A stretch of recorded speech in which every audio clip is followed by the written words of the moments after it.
Hi అండి. ఈరోజు మా పాపకి ఇడ్లీ తెచ్చానండి. తర్వాత బోండాలండి.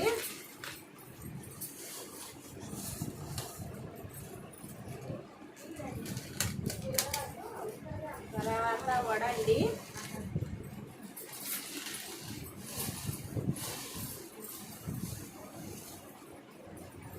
చట్నీలండి.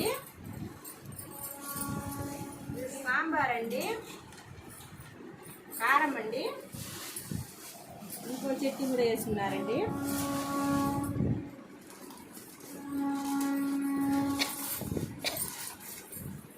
బజార్కి వెళ్ళానండి. మా పాప అమ్మమ్మ టిఫిన్ తీసుకురా అండి అన్నారు. పాపకి ఇడ్లీ, వడ, బోండా, చట్నీలు చూద్దాం. అక్కడ టిఫిన్ బాగుంటుందండి. నేను తీసుకున్న దగ్గర టిఫిన్ సూపర్గా ఉంటుంది.